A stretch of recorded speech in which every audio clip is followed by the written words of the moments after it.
Yeah, 2014 is the only GNU Radio conference I've ever been to. We had about 12 people there, no, 30 people. And I come back and it's 300 people. This is amazing.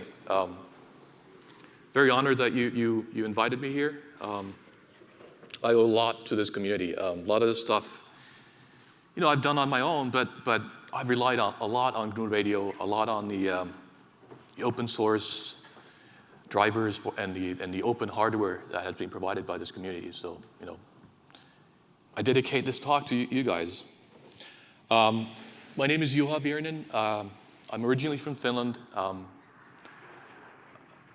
Currently, I'm an associate professor of space physics at University of Tromsø in Norway. Yes, I'm also a ham. I got a ham license just so I can build radars legally.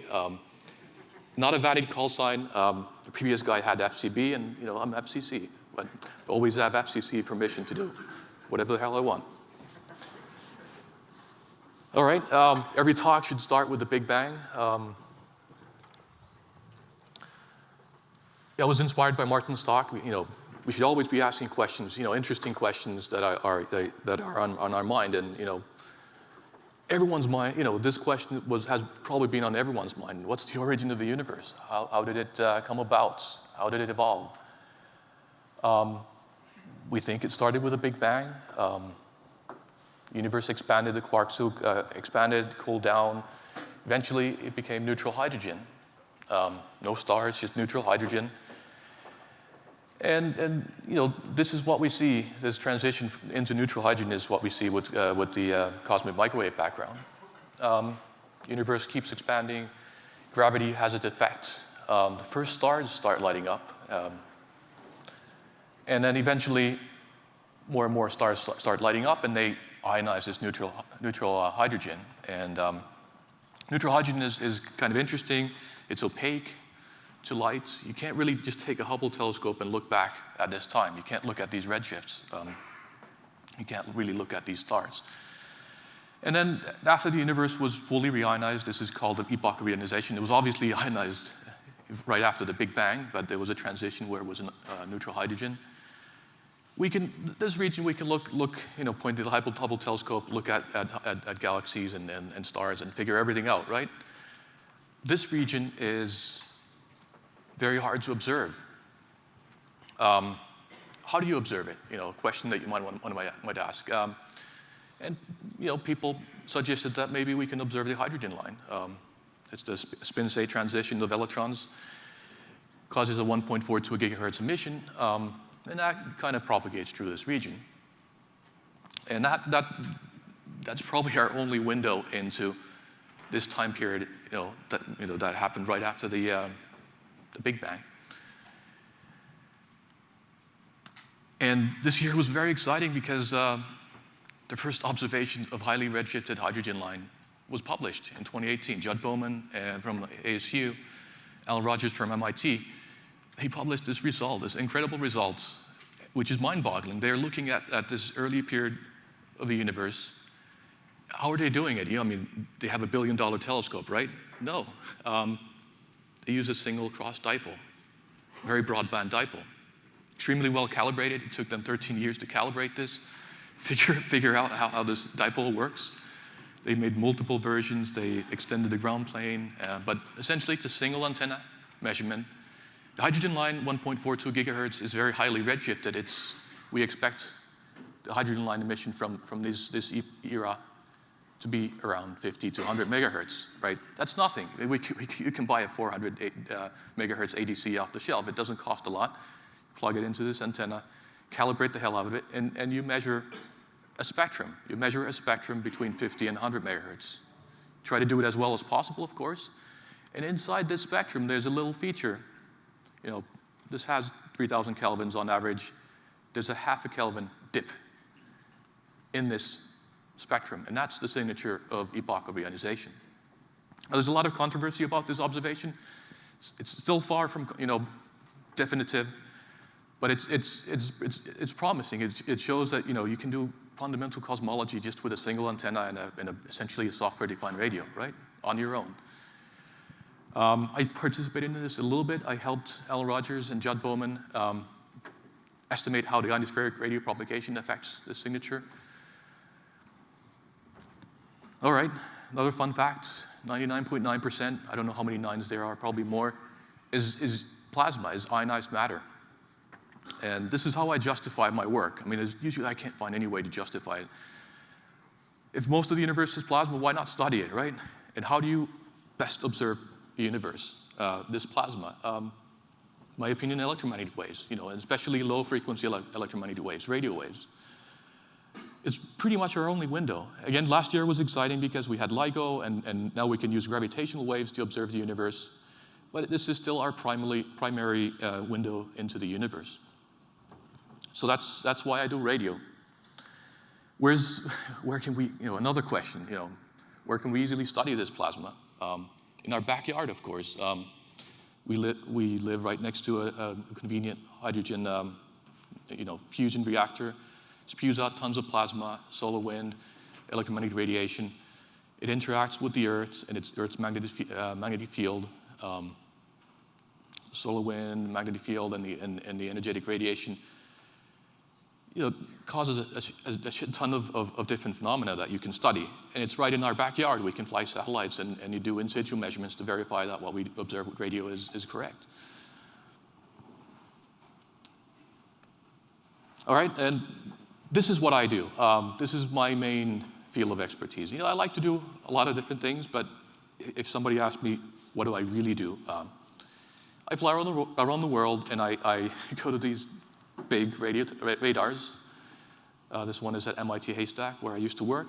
The Arecibo Observatory, most people know this from James Bond or Contact.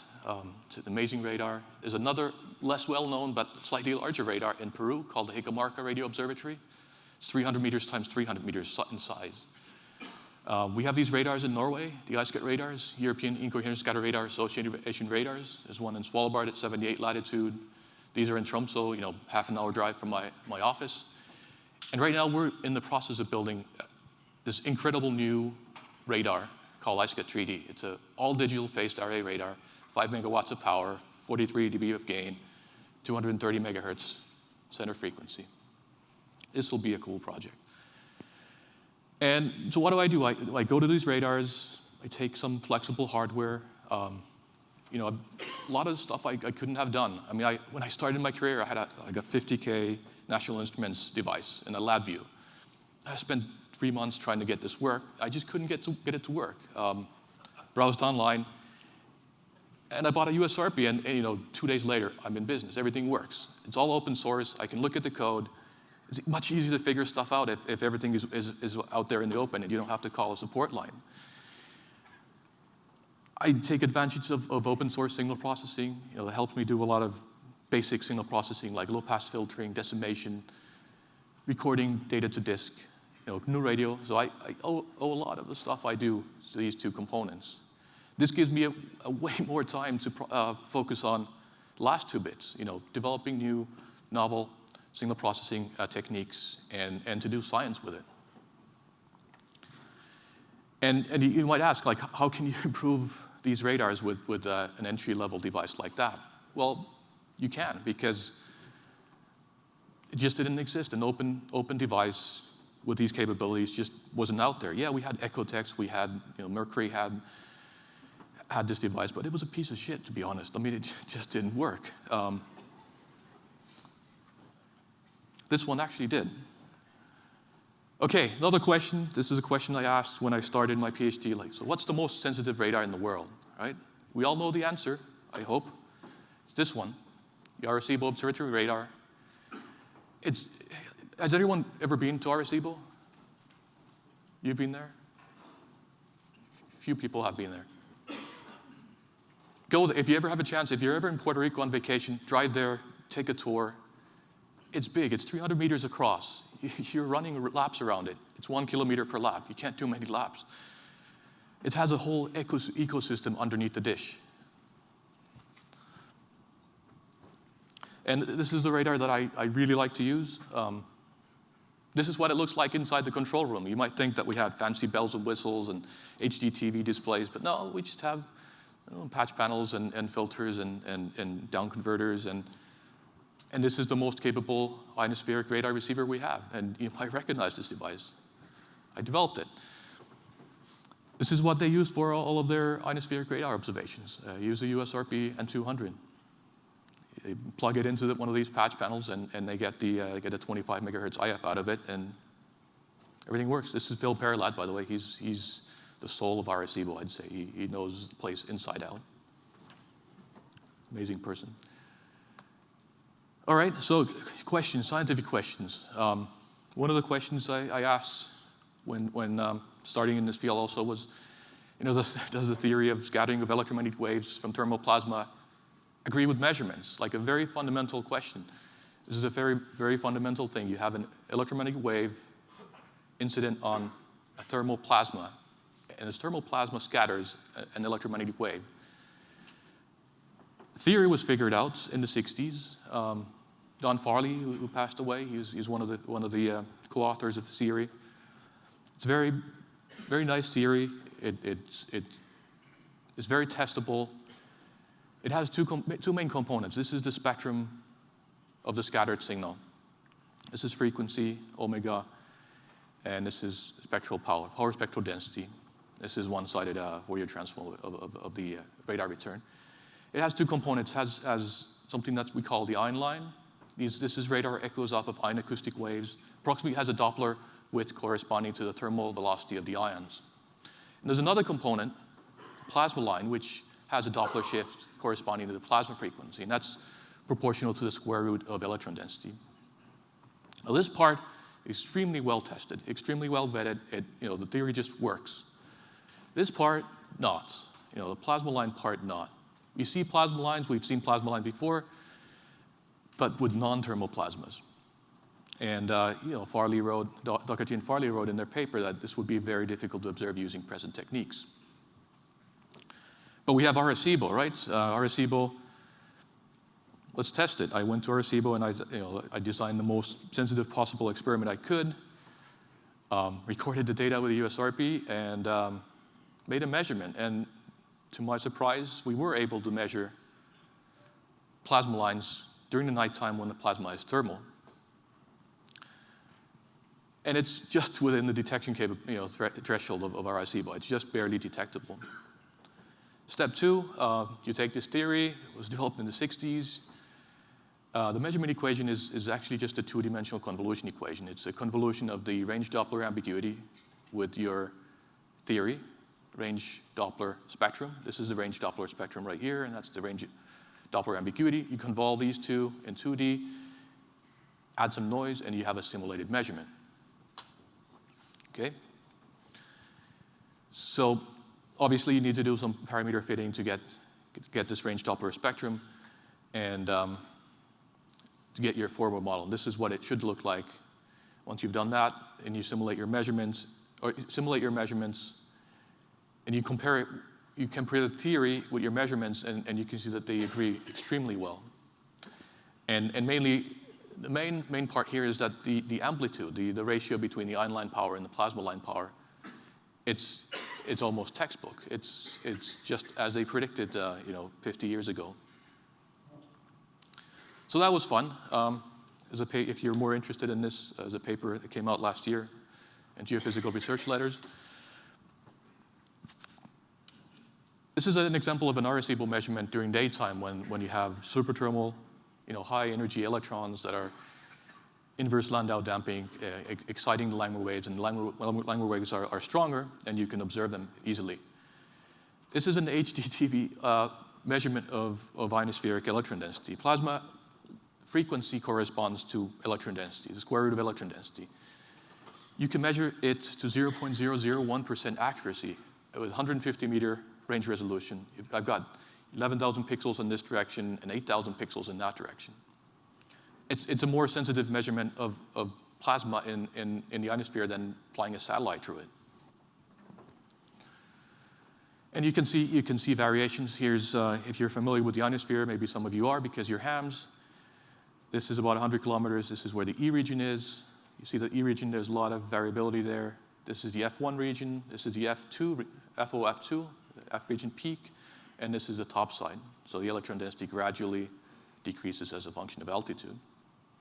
So this is what an Arecibo measurement looks like, in a very raw and primitive form. I've developed high-power, large aperture radar receivers for a number of different radars. Here's one that we, I helped develop at the MIT Haystack Observatory in Boston during my postdoc and my research scientist years. If you look at it, it's just a bunch of USRPs. There are actually B210s in this black box, a clock, some tuners that we developed in-house. Frank Lind developed these tuners, and a GPS clock. And this is our receiver. We plug it into this zenith antenna, which is a parabolic antenna, and then we have a steerable one as well. These are my 4 kids. I have 4 boys.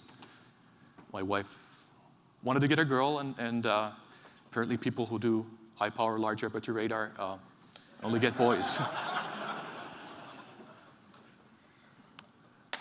Here's a measurement with Haystack. USRPs really opened up a window for us. We could, instead of just looking at the ion line, we could look at the full spectrum.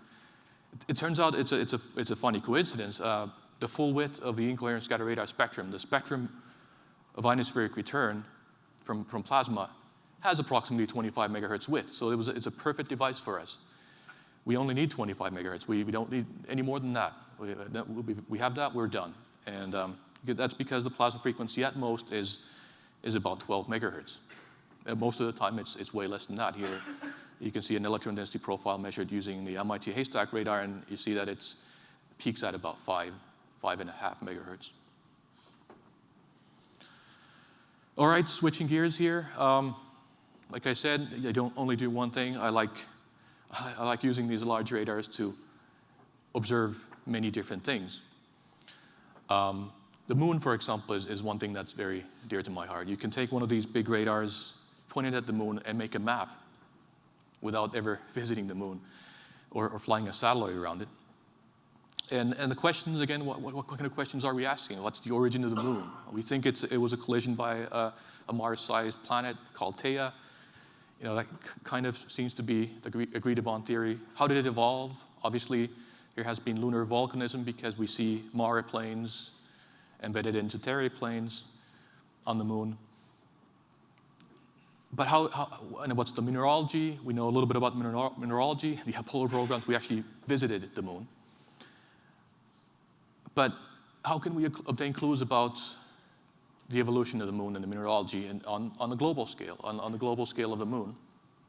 And one answer to that is not the only way, but one answer is to study the subsurface of the moon. Basically to use ground-penetrating radar to study what's underneath the surface of the moon.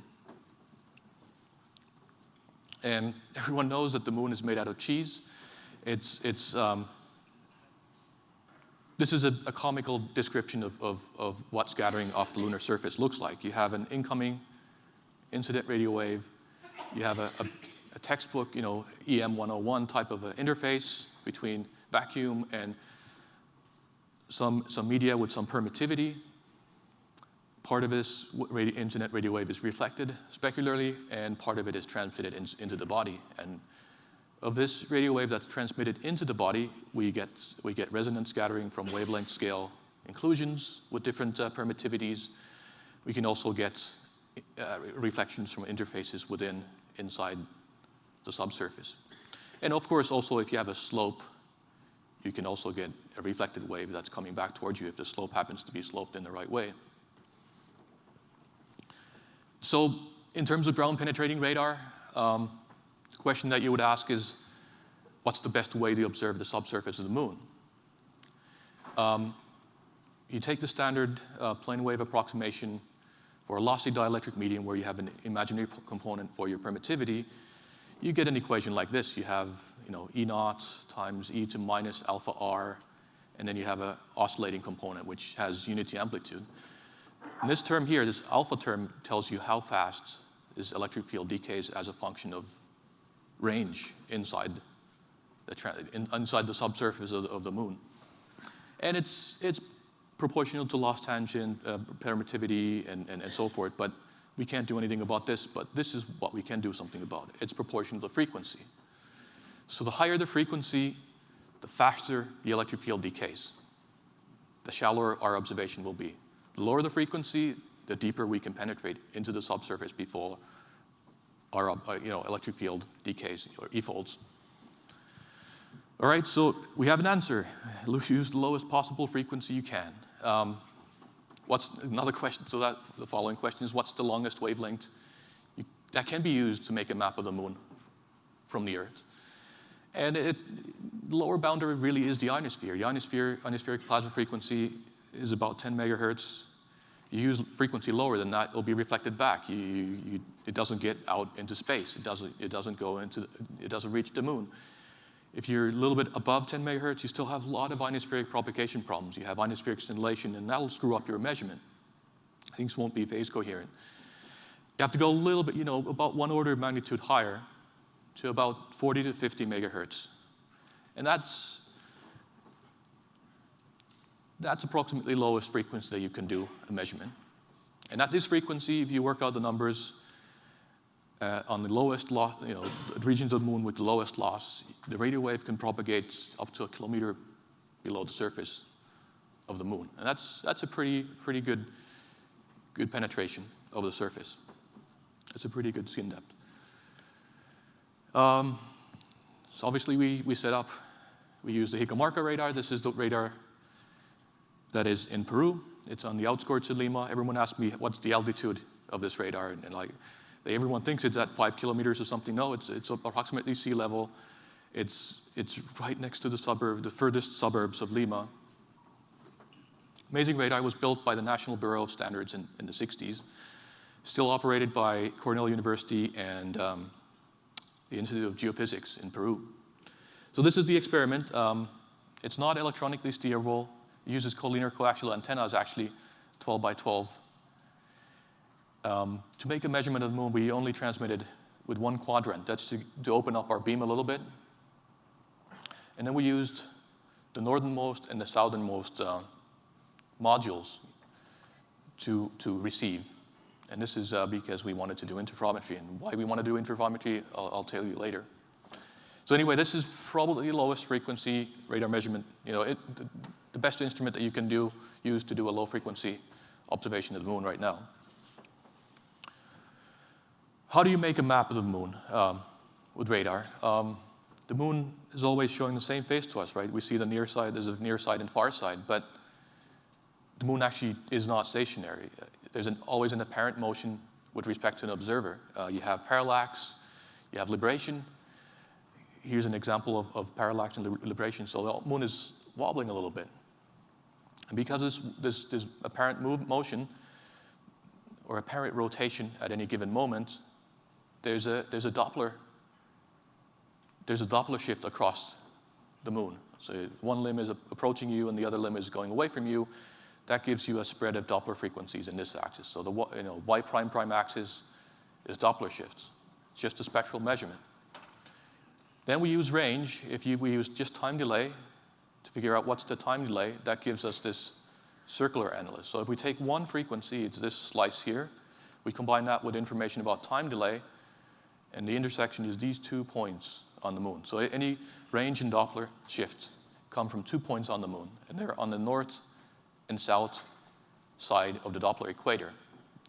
And then we can use two-antenna interferometry, a method developed by Alan Rogers and Ingalls. This is the same Alan Rogers that did the edges measurement, the Epoch of Reionization measurement, by the way, 69. He's still around, and he's doing cool stuff. Two-antenna interferometry separates what's on the Doppler north and Doppler south. That's how we make a map of the moon. It's really a range Doppler measurement. This is range, and this is Doppler shift. If you work out the numbers for the moon, the Doppler width at 50 megahertz is about 1 hertz. It's not a very, very wide spectrum. So you have to integrate for a long time to get enough spectral resolution. This is a map of the moon that we made. We'll take a marker. This is the northern hemisphere. It looks very, very, very blurry, but that's because it's at 50 megahertz. It's 1 hertz wide. The ionosphere does a lot of things to screw it up. We have to do a lot of work to even focus it to this level of detail. But it's still useful. You can recognize the major features on the moon. If you compare it to the Lunar Reconnaissance Orbiter image on the right, we see a lot of craters. We see the mare, the basaltic flows on the moon. But there are a lot of differences. One of the main differences that we found in this measurement is that if you look at this region between Mare Frigoris and Mare Imbrium, there's like this peninsula of white terre-like material optically. So this looks like material that's the oldest material on the moon, that was formed when the moon was differentiating and the light stuff floated on the top. However, if you look at the radar, with the radar, this region is completely dark. So that tells us that the imaginary component of the permittivity in the subsurface, the first kilometer is probably less than that, is very, very high. That tells us something about the mineralogy. So that was probably our main finding with this study. If you look at the southern hemisphere, this is the radar map of the southern hemisphere. The most prominent feature is this dark patch here. There's a dark patch. You compare that with the Lunar Reconnaissance Orbiter optical images, and you see that it coincides with this very old impact basin. I've zoomed this impact basin in this image here. You've got two concentric rings. This impact basin is called the Schiller-Zucchius impact basin. It's about 4 billion years old, so it's a very old impact basin. What our radar measurements tell us is that the material here is very lossy. That tells us that there have been volcanic flows. There's been volcanic flows after this impact happened, and lava has flowed out of it. And in the 4 billion years after that, it's been covered with very light material from the surrounding areas by micrometeoroids and larger impacts. All right, switching gears again. Passive radar. I said I work mainly with large radars, but not true. I also like working with small radars. I actually consider it to be a challenge to make, what's the cheapest and smallest possible radar that you can humanely build and still do useful scientific measurements with. And passive radar is one such example. Passive radar is really just radar, but instead of having your own transmitter, you're relying on somebody else's transmitter. You can use a radio broadcast station, man-made transmitter. You can also use natural transmitters. The sun, for example, is a very powerful transmitter of radio waves. So you could also use the sun. It emits radio waves. You get scattering from different types of radar targets. The three primary types of radar targets that you can observe using passive radar are specular meteor trails, field-aligned irregularities. Hams often call this auroral propagation, I think. This is just Farley-Bunemann irregularities in the plasma at about 110 kilometers altitude in the E region. And you see this during high electric field conditions. And obviously, you get a ton of aircraft echoes if you have aircrafts anywhere near your radar. Passive radar for space physics was pioneered by John Saar and Frank Lind. I worked with Frank Lind at MIT Haystack. Frank Lind is still there. His thesis, 1999, if you're interested in passive radar, read his thesis. It's online. So the question, again, Orton Brown type of question, can you build a radar receiver with $10? I actually looked it up. The cheapest ones are $5. RTL SDR dongles came around, I don't know when they came around, 5-10 years ago. And I thought they were really cool. They were so cheap, so I bought a ton of them. And they're so fragile that you hold them in your hand and they just, the cover falls off and you can see what's inside. Not a lot of components. I did some research. There's a really awesome site, supercool.com, I think. There's a ton of information about these dongles. I saw that somebody called Steve M. I don't know who this guy is. Steve M. had taken his cell phone and fed the cell phone, which is a stabilized clock, fed it into one of these dongles, desoldered the clock and fed it into the pins, clock, and made it work. And I thought, well, hey, I can do that. I mean, to do passive radar, all you need is 2 coherent channels. Why not just desolder the chip and just jumper wire clock from the other dongle to the other? And everyone told me that it would never work. Surprise, it worked. You need to, and this is probably the only electronics I've ever done in my life where other people have repeated this. So this is my claim to fame here. You do need to do a lot of work. You need to de-deter the frequencies. It's only 8 bits, so you need to do oversample and filter and decimate to get more dynamic range. You need to align the samples because there's no pulse per second going in. You can do all that stuff. It's very easy signal processing, but it's a pain. There's a guy called Piotr Kryzik. Is Piotr here? No. I recently saw that he's made this new radio package called multi-RTL, which automates all of this process of aligning samples and detecting frequencies. You need 2 antennas. Obviously, if you use a more capable radio with multiple channels, you're way better off, but we're trying to go cheap. And how do I play it? Yeah, so it worked. Here's a passive radar measurement done with 2 RTL dongles. This is Doppler shift, this is range. These are all airplanes. We measure hundreds of airplanes in the New England area. Occasionally you see little blips here and here. These are meteor trail echoes, specular meteor trail echoes. So, what else can you do? You can obviously combine this with interferometry. If you have 2 or more antennas, you can start building a picture of what's the angle of arrival. Where are these echoes coming from? I've tested that only with 2 antennas. This is a Doppler shift range. The color scheme here indicates what's the phase difference between 2 antennas. You see tons of airplanes with a discrete phase. Occasionally you see these blips here, and these are meteor trail echoes. There was one there. There was one there.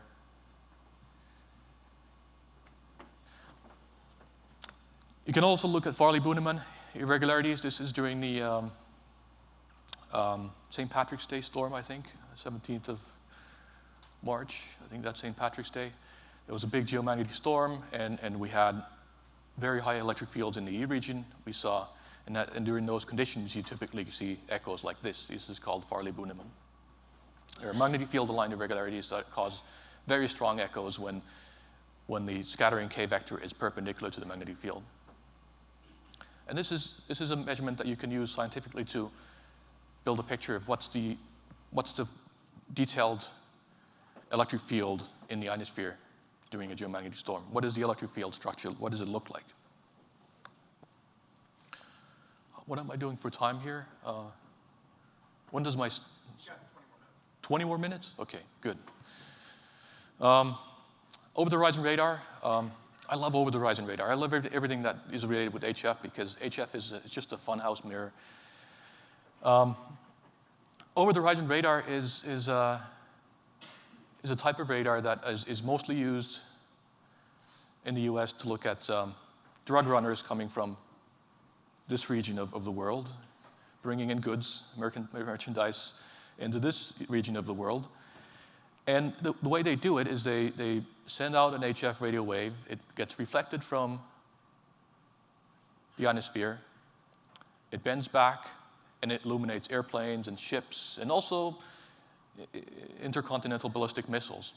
Luckily, we don't have a lot of that going on. And it's really a cool radar. You don't need a lot of power. You need kind of big installations to do it properly. These radars operate in the 2 to 50 megahertz range. 10 megahertz is probably a very typical frequency. But because the ionosphere changes, you need to change the center frequency, and you need to very periodically. These guys do it every 5 minutes. You need to periodically sound the channel, figure out what would be an optimal frequency to use. There's 2 over-horizon radars that I know of. There's one in Virginia, one in Puerto Rico. These are called ROTHRs, rapidly. I don't know what it stands for. Rapidly deployable over-the-horizon radar, maybe. They're made by Raytheon. This is what a transmit antenna looks like. Big array of broadband HF antennas. So I was interested about these, and a lot of people, has anyone seen an over-the-horizon radar signal on HF? When you're looking at a waterfall plot, you see something that sweeps up. Everyone has seen them, right? So I thought, let's hook up USRP. Again, 25 megahertz, you digitize the whole HF band, so it's the perfect hardware to use for this purpose. You hook it up to your broadband antenna, pipe it into Edison Research. This is an advertisement. A USRP you need a GPS clock. If you don't have a GPS clock, you can't do it because these are very precisely timed. And then you feed it into your PC at 25 megahertz, and you do some signal processing. So I have actually developed a receiver. It's called the GNU Chirp Sounder. You can find it here. It's probably a little up to date, probably GNU Radio 2.6 support or something like that. But if somebody wants to help me, I'd be happy to upgrade this into the latest GNU Radio. Signal processing is very easy. You get a signal from your antenna. First thing that you want to do, if you want to do a really good job, is you notch filter out all the broadcast bands. That's very easy to estimate. You just make a power spectrum estimate with very high resolution. You use that with FFT to make a very sharp notches at whatever frequencies are used for broadcast. You feed it through this filter.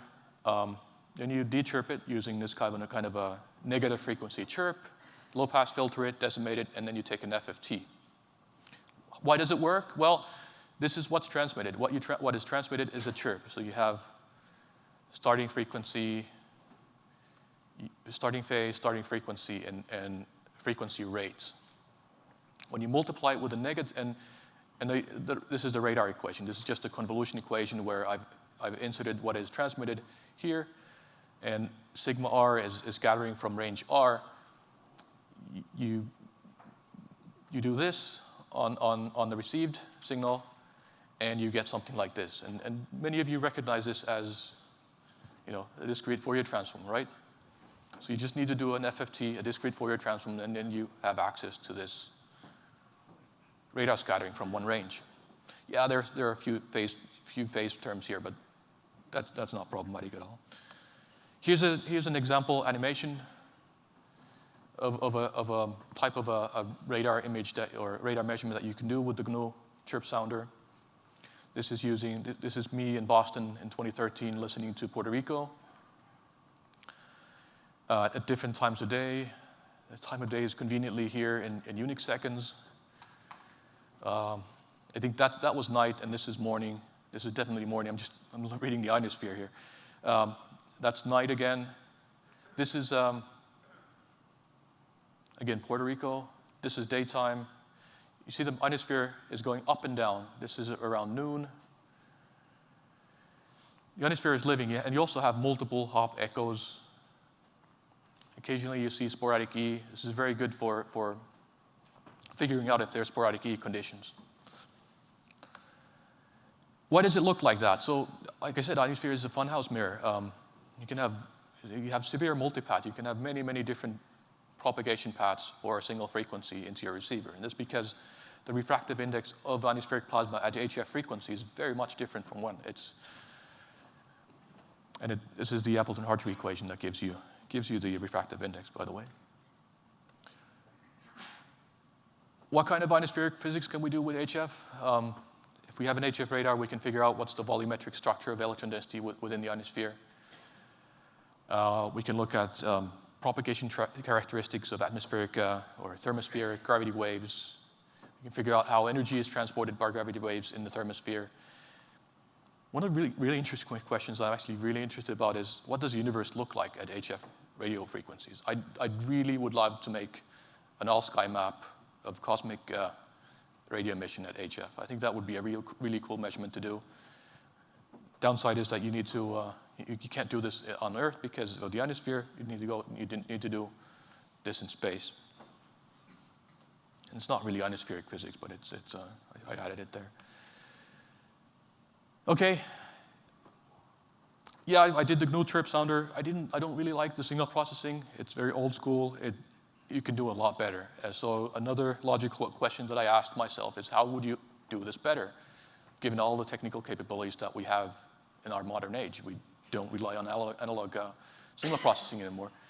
And I think the obvious solution is spread spectrum. You go spread spectrum. Instead of transmitting a chirp, you transmit a pseudo-random continuous transmit waveform. This is a nice waveform. It's orthogonal to pretty much any other waveform. I mean, if you take a random noise vector, and it will be statistically orthogonal with any other random noise vector.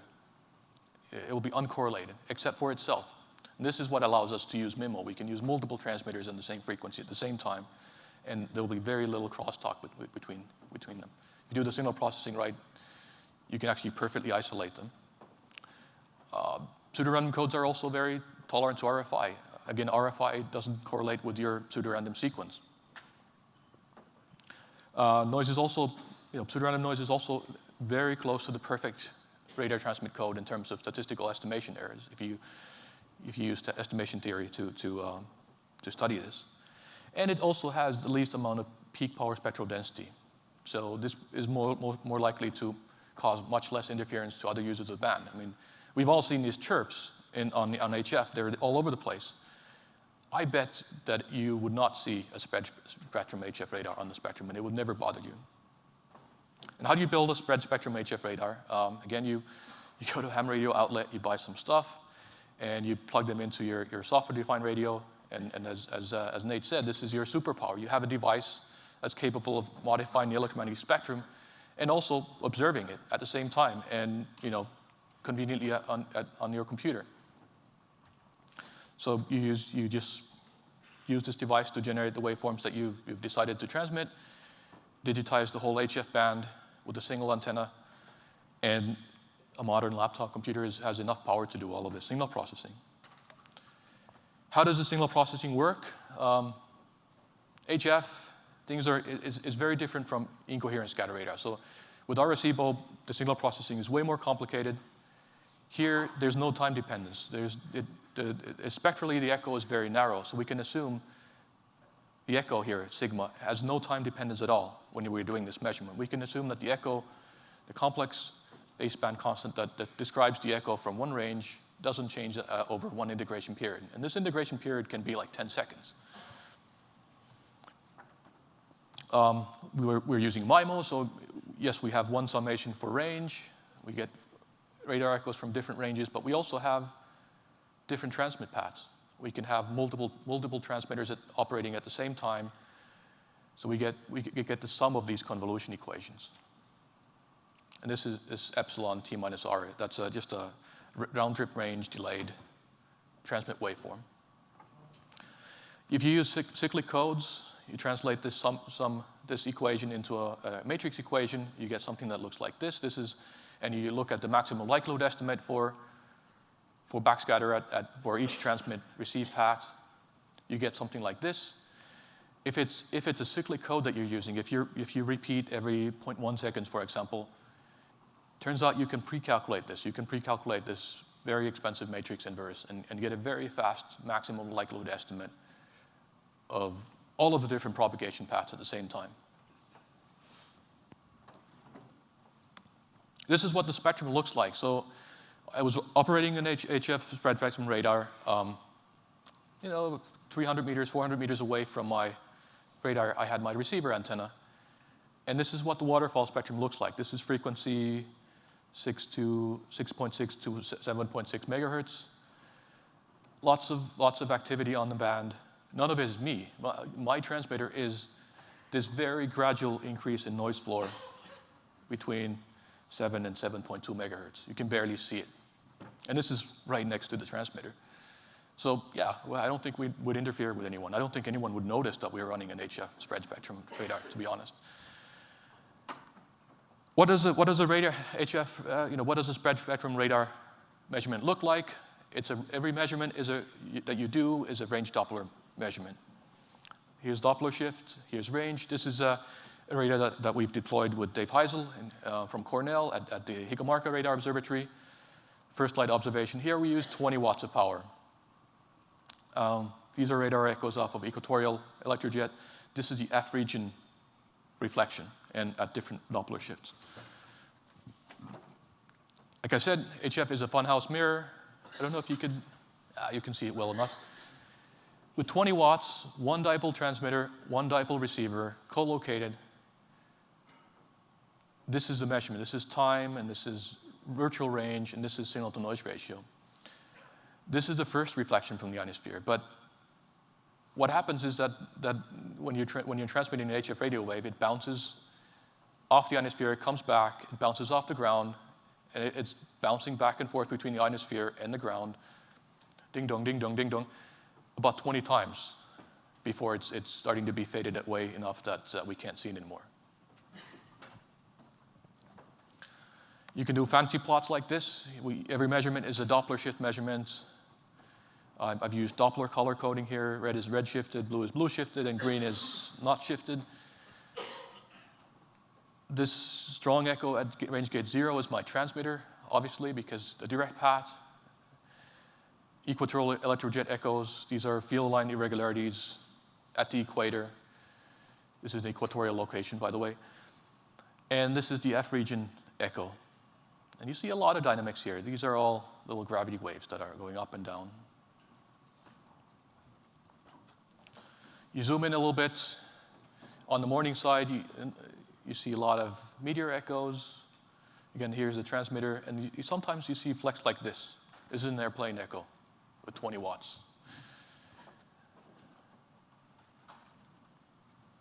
So I think I can see another one. There's another. On my screen, I can see another airplane around there. Okay, and here's an example of science that you can do with this type of a radar. See if I can get this to run. Yeah, gravity waves. These are not. Every time I mention the gravity waves to students, they get super excited, like, oh, gravity waves. And I always have to tell them these are not the gravity waves that you're looking for. These are not gravitational waves. These are buoyancy waves, like waves you would have in the ocean. They're still cool, I think. They exist everywhere in the thermosphere. They propagate all the way up into 300-400 kilometers, deposit energy from the lower atmosphere. One of the things that HF radar can do really well is observe gravity waves in the thermosphere, in the F region, in the ionosphere, because it can measure Doppler shift very, very accurately. Here's a measurement of time and Doppler shifts. You see these oscillations. These are similar kind of oscillations that you sometimes see in the troposphere, in the clouds, shown by this video. This is happening way up there, at 300-400 kilometer altitude.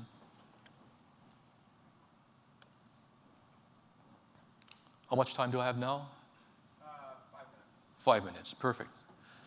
You can also do an ionizon. Does anyone know what an ionizon is? Like, few people know what an ionizon is. Ionizon is an HF radar that transmits across the whole HF band.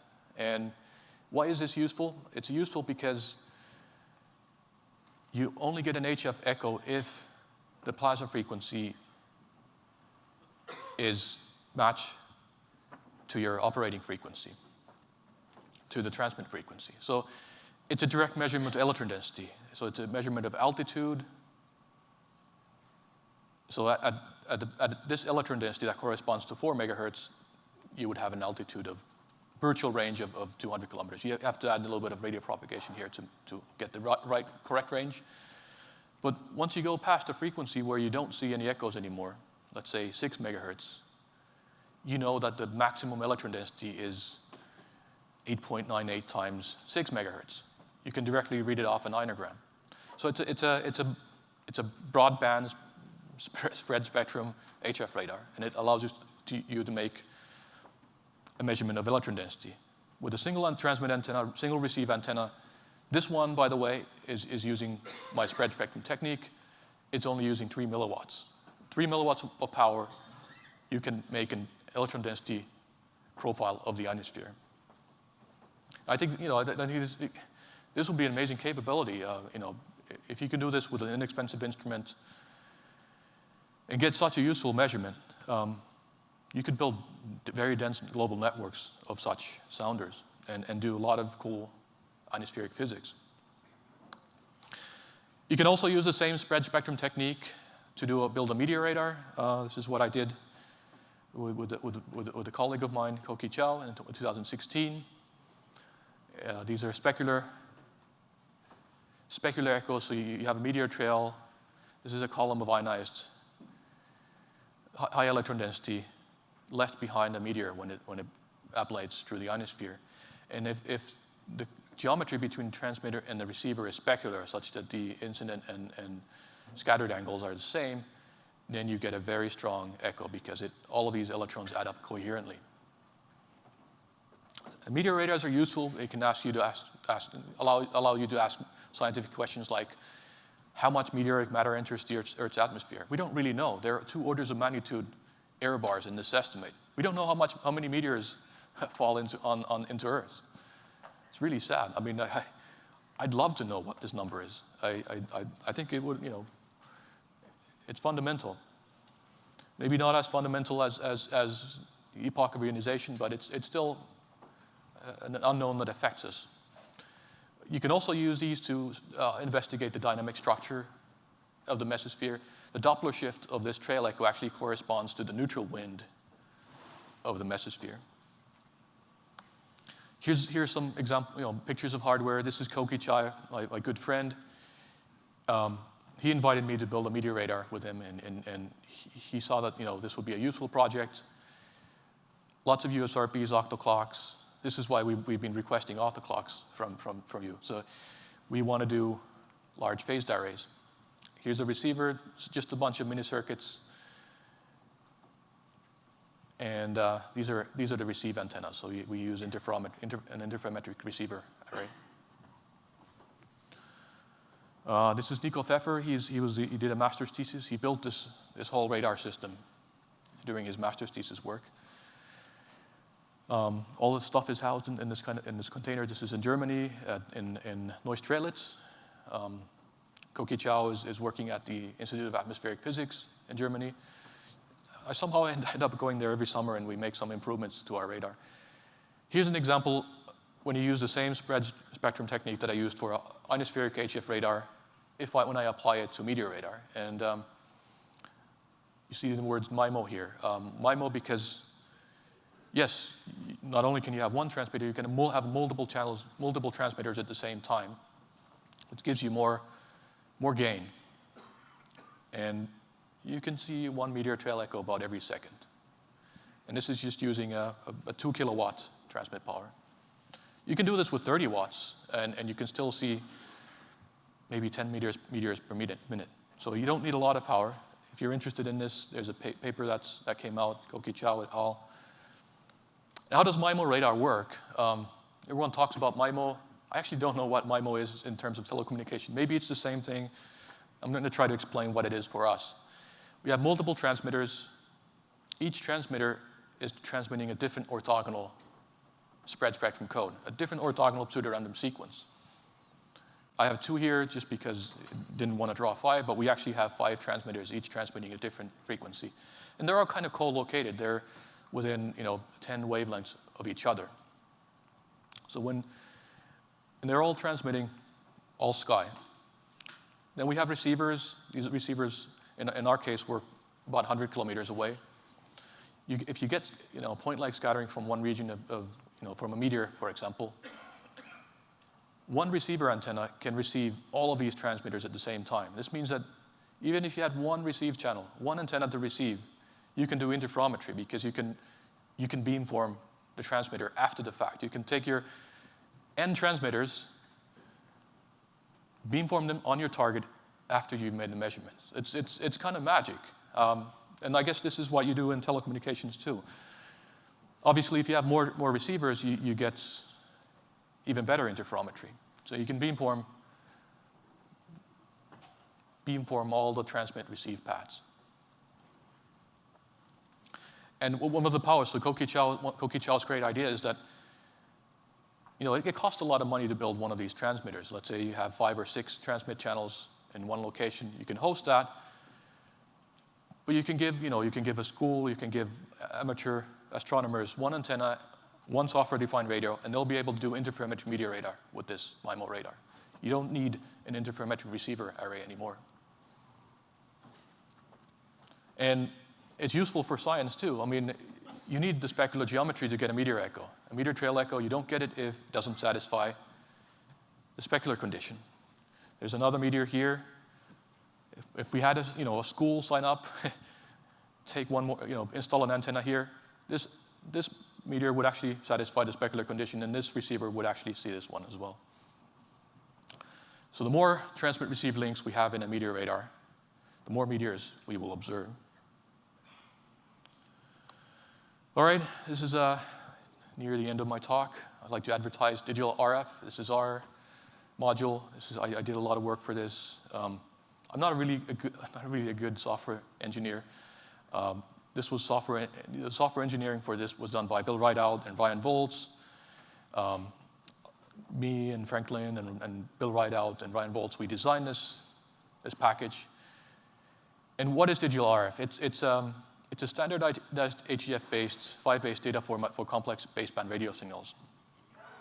It's very convenient because it allows you to have timing information, metadata, and it comes with Tor, the Haystack Observatory recorder. It's a kind of a Swiss Army knife for recording RF. We rely on GNU radio, but you can basically implement a radar just by running Tor with some parameters and recording data. It's got the spectrum HF radar signal processing code in there. You can grab it. You can implement your own sounder.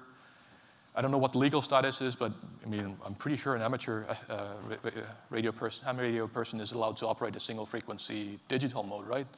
So you could maybe try this out, like a beacon. But in addition to communicating with others, you can get very awesome radio propagation information. So, and we'll be adding more application examples as we go. So the spread spectrum stuff is in there. The passive radar hopefully will be there soon. And why do I bother with all these small instruments? Because you can't build Arecibo radars everywhere. You just can't. And the Earth's near space is a global system. It has a lot of structure. Here's an example of a measurement that was done during the solar eclipse last year. Xuanrong Zhang, a former colleague of mine from MIT, he used GPS receivers. And there's a very dense network of GPS receivers, and he used these GPS receivers to look at the ionospheric effects and these little bow waves that you can see in the trail of this supersonic perturbation in the ionosphere. And so here's my great idea. Let's develop Meteor radars, ionospheric sounders, passive radars, and try to do what SACNOGS is doing and what a bunch of other global networks are trying to do. Let's do ionospheric science, space physics, with inexpensive, software-defined instruments. And this is my blog, advertisement for my blog. Thank you very much. Thank you.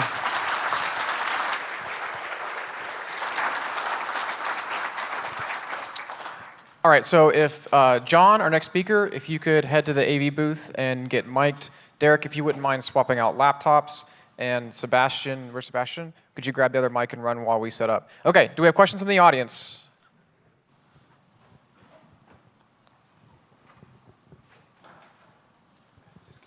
Hey, you are. Great talk.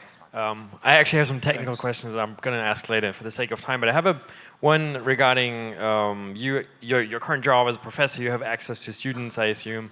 Yes. And I think one of the takeaways from your talk and also Manola's is that we have no excuse anymore not to do really cool stuff. Like, it's cheap.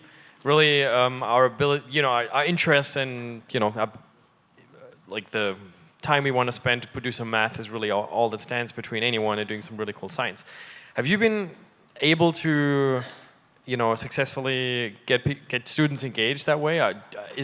Do you find that easy to do, like to interest, younger people or students to, do this kind of science? Yes and no. Most students, to be honest, are kind of scared of the math. They find it, they think that it's impossible to do, right? And that's a normal problem that we face at universities. But then there are some people who are like, awesome, let's do it. I have students working on this stuff right now. So I think, especially these small projects, these are perfect engineering projects for undergrads or grads. So these are perfect master's thesis topics. Good case, good comment. Any other questions? Looks like we're still getting set up. Sahana.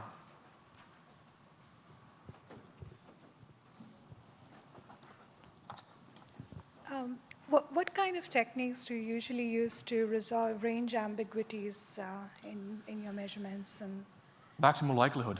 Okay. So just take the basic statistics. It's usually you can write these equations in linear form, and then you have the standard, A conjugate transpose A inverted A conjugate transpose times M solution to it. And the trick is to use radar waveforms where that A transpose conjugate A is invertible, right? Right. That's the tricky part. But So do you like use approximations with pseudo-inverse or say tried other techniques that might be applicable when some of the assumptions may break down with maximum likelihood? sometimes we make some assumptions about sparsity. So for the MIMO meteor radar, for example, we're using compressive sensing techniques. Okay. And because it's a very sparse target, you only have a few meters at few range gates. It's not a range spread target. But with the ionosphere, with the HF radar, it's a range extended target. It's a range Doppler overspread target. And there we just use two-dimensional deconvolution, range Doppler deconvolution. So we have the range Doppler ambiguity function. That's your convolution kernel, right? And you need to deconvolve that out of your measurements. Again, you can have a lot of effect on the shape of your ambiguity function by designing your waveforms. You can make it look like almost like a Dirac delta, and then it's very easy to deconvolve a Dirac delta.